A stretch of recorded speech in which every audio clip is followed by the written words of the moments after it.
ফেনীতে বানভাসীদের এখনও দুর্বিষহ জীবন।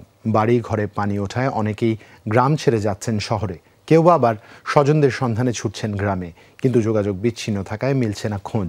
দুর্গত এলাকায় ত্রাণের জন্য হাহাকার। সিলন ফ্যামিলি ব্লেন্ডের কড়ালিকার আর সতেজ স্বাদের পারফেক্ট ব্লেন্ডে স্বপ্নেরা মেলুক টানা।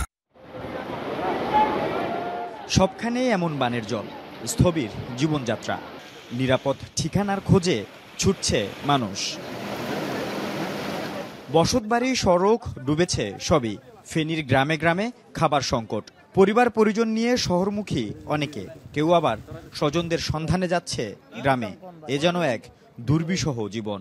হাজার হাজার মানুষ হাঁটতেছে, এই সবাই হচ্ছে খাবারের সন্ধানে, সবাই গ্রাম ছেড়ে হচ্ছে শহরের দিকে যেতে যাচ্ছে আর কি। যে পরিস্থিতি, চলাফেরার বা সবকিছু তো সমস্যা হয়ে গেছে। কোন দিকে যাওয়া কোনো দিকে রাস্তা পাচ্ছি না, সব দিকে পানি। এই মুড়িগঞ্জ থেকে হাইটাই পর্যন্ত লালফল পর্যন্ত আসি, জানি না আরো কত দূর সামনে যাওয়া লাগবে। শহরেও নেই স্বস্তি। সদরের নতুন বাজার এলাকার মোল্লাবাড়ি পরিবারটি পরিচিত দানশীল হিসেবে, এখন তারাই ত্রাণের অপেক্ষায়। সব ডুবে গেছে এবং মালামাল কিছুই বাইর করতে পারিনি, শুধু পরিবার পরিজন নিয়ে বেরিয়ে আসছি। আসলে আমরা হচ্ছে যে কখনো ভাবি নেই যে আমরা কাউ থেকে নিয়ে খেতে হবে, বা আমাদের সবকিছুই ছিল। আমাদের অবস্থানটা এমন জায়গায় হয়েছে যে আমরা এখন সবার থেকে খুঁজে খেতে হচ্ছে। শহরের সচ্ছল আরো অনেক পরিবারের একই অবস্থা। বাড়িঘর ছেড়ে তারা আশ্রয় নিয়েছেন টেকনিক্যাল স্কুল অ্যান্ড কলেজের বহুতল ভবনে, থাকছেন বানভাসী অন্যদের সাথে। আমরা আসলে এটা কোনোদিনও ভাবিনি, আমরা আশাও করি না যে আমরা এই পর্যায়ে আসবো। বন্যার কারণে আমাদেরকে এখানে আসতে হয়েছে। ছেলে মেয়ে 5 জন আছে, স্বামী আছে, সবগুলো শাশুড়ি নিয়ে আসছি, খালি হিন্দের কাপড় নিয়ে আসছি, আর কিছু বাকি। দুর্গত এলাকাগুলোতে এখন বড় সংকট খাবারের।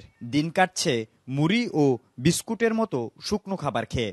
সবাই আটকা পড়ছে এবং মানুষের এখন খুবই নিড হচ্ছে খাবার পানি, দেন হচ্ছে খাবার। মানুষজন যে যেখানে আছে তারা যেন কে এটলিস্ট সার্ভাইভ করতে পারে। প্রায় হাজার খানেক ফ্যামিলি কিন্তু অলরেডি অবস্থান করতেছে। সেই অনুযায়ী যে পরিমাণ খাবার, পানি এবং মেডিসিন তাদের প্রয়োজন, সেই জিনিসগুলো কিন্তু তাদের ঘাটতি আছে।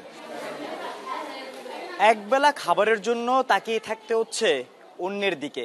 কেউ খাবার আর পানি নিয়ে আসলে খেতে পারছেন আশ্রয় শিবিরের এই অসহায় মানুষগুলো। এই সংকটে তাদের পাশে বিশুদ্ধ পানি, খাবার ও মেডিসিন নিয়ে আসার আহ্বান জানিয়েছেন সমাজের উচ্চবিত্ত মানুষগুলোকে। আল আমিন শিকদার, যমুনা নিউজ, ফেনী।